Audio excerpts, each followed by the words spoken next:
Nesse mês de maio, ocorre a campanha Maio Verde, que visa a prevenção e o combate ao glaucoma.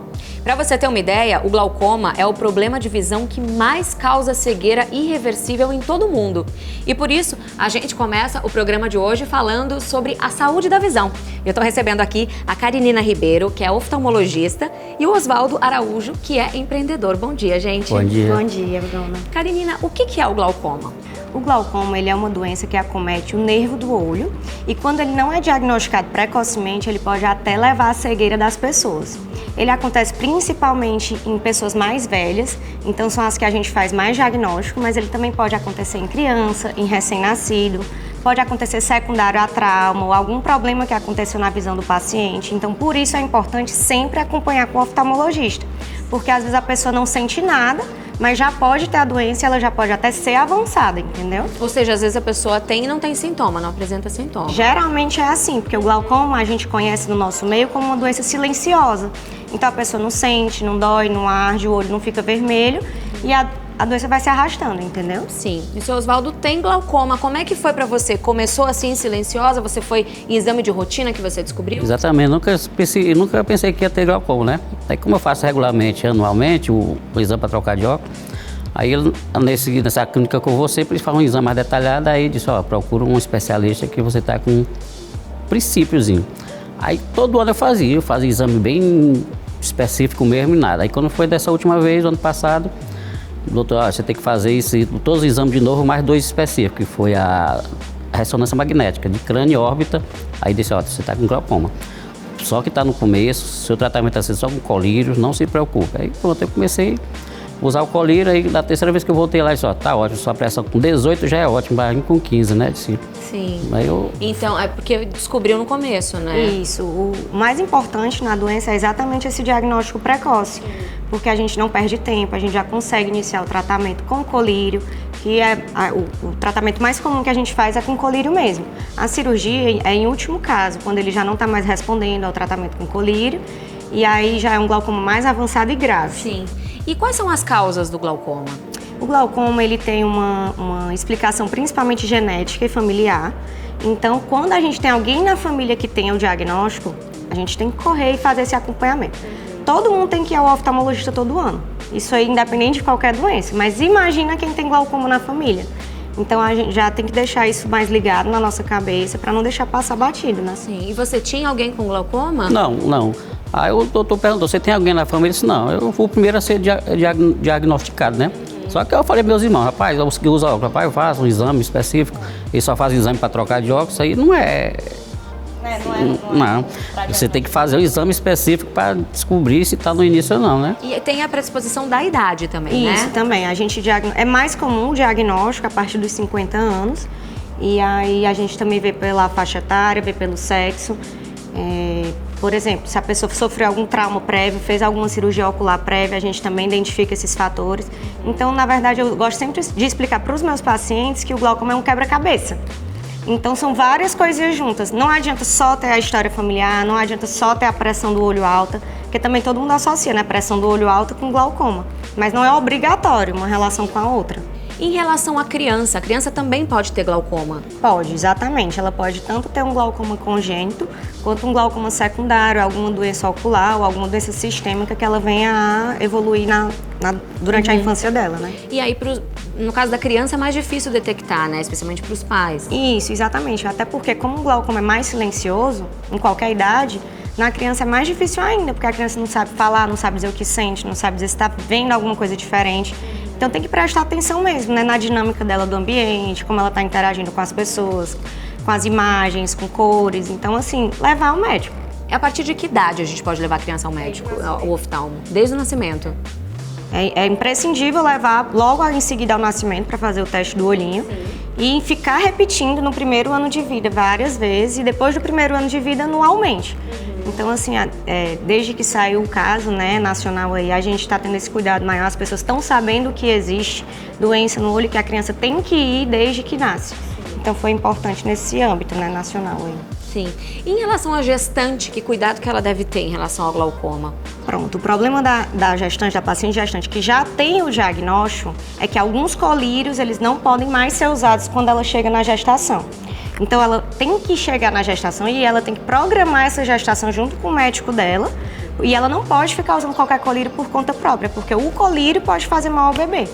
Então tem que ser assim, de mão dada com o médico mesmo, indo ao médico mensalmente ou de 3 em 3 meses para fazer alguma troca, tentar algum laser, que é outra opção de tratamento que também tem no glaucoma.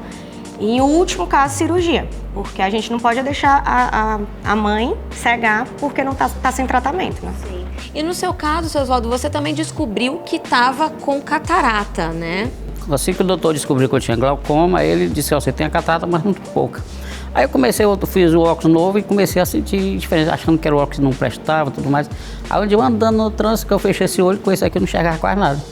Aí eu voltei lá, doutor, tá alguma coisa errada. Aí, rapaz, vamos ver, rapaz, você tá com glaucoma, ou tá com catarata, tá avançada.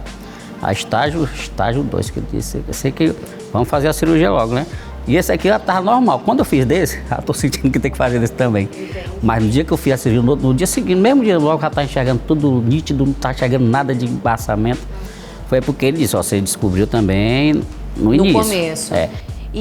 Normalmente é comum esse combo catarata e glaucoma? É muito comum, não porque um causa o outro, eles são independentes, mas é como pela idade, né? A catarata, ela tá relacionada ao envelhecimento. O glaucoma, ele é mais diagnosticado com pessoas mais velhas, depois dos 50 anos. Então, acaba que a gente diagnostica muito os dois juntos. Sim. Entendeu? Mas não é que um cause o outro, não. Vamos falar um pouquinho agora de descolamento de retina. Quais são as principais causas? Como que ela acontece? Geralmente, a gente sempre tem que lembrar de um paciente que tem alta miopia ou que ele sofra algum trauma ocular. São as duas coisas que a gente sempre tem que pensar. Por quê? Porque o paciente que tem uma miopia, que é aquela dificuldade de ver para longe, geralmente é aquela pessoa que aperta o olho para enxergar, não está enxergando, usa um óculos maior. Esse é o paciente míope, alto míope, mais de 5 graus de miopia. Esse paciente precisa de acompanhamento anual, tanto no consultório como com exames, o mapeamento de retina. O mapeamento, como já diz, ele vai mapear a retina inteira para ver se não tem algum risco de descolar, algum buraquinho, alguma zona de fragilidade. Então esse paciente só vai descobrir também se ele precisa fazer algum acompanhamento indo ao médico. Entendeu? E aí, se ele já tiver uma predisposição, a gente já trata para que ele não venha a descolar depois. E aí, se você teve um descolamento e já fez a cirurgia, já tá tudo certo, você corre o risco de ter de novo? Tem. Essas pessoas que já tiveram têm mais risco de ter um segundo. Então, elas têm que ser mais cuidadosas.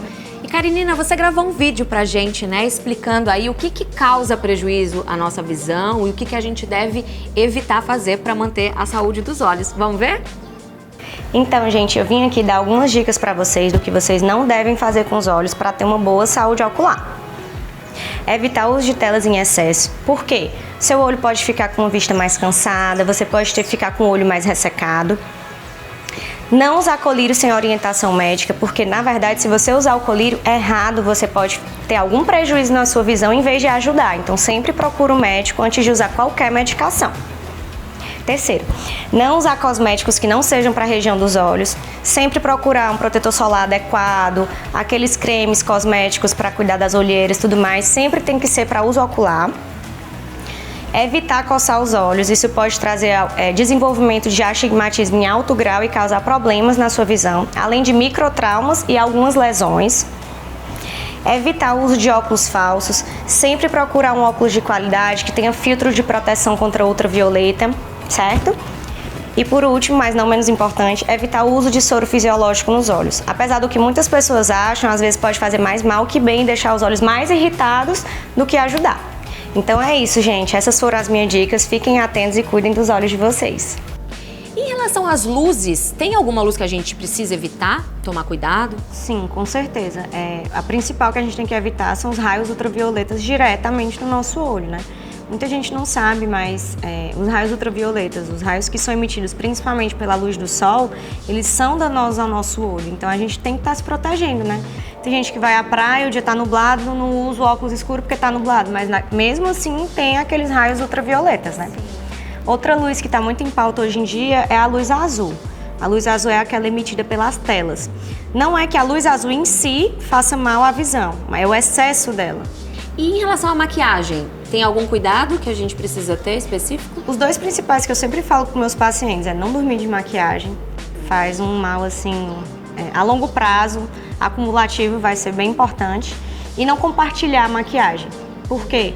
Para não estar pegando micro-organismos de outra pessoa que ficam ali naqueles materiais que não são limpos com tanto tempo, né? Então são as 2 dicas que eu dou mais. E o que a gente deve fazer aí de forma geral para manter a saúde dos nossos olhos? Primeira coisa, mais importante, todo ano ir ao médico, oftalmologista, tá? Porque às vezes a pessoa faz só o exame de vista, só para trocar de óculos, troca quando sente necessidade. Eu já vi pacientes que vão de a cada 5 anos ao médico, então assim, vai passar alguma doença batida, né? Então o principal é isso, ir ao médico todo ano. Segunda coisa, quando sentir algum sintoma novo, procurar uma urgência oftalmológica, porque pode parecer besteira, como o descolamento de retina que a gente estava conversando, o paciente pode estar vendo algumas moscas na visão, pode não ser nada, mas ao mesmo tempo pode ser um descolamento, pode ser um sinal precoce de um descolamento. Então tem que ficar atento aí a esses sinais, né? Isso. E o seu Oswaldo tá aqui, foi um exemplo, né? Porque conseguiu descobrir tudo ainda no princípio, né, seu Oswaldo? Foi em 2006 que comecei a usar óculos, porque eu já sentindo uma dificuldade na visão, mas anualmente eu ia sempre para a mesma clínica, conhecia os médicos, fazia os exames. E 3 anos seguidos, eu com aquela suspeita, mas não deu nada, graças a Deus. Aí quando deu, eu já estava no início, deu tudo certo. E depois da catarata que eu fiz a cirurgia, a qualidade de vida melhorou, 100%. Muito bom, né? Obrigada, viu, gente? Nada. Nada.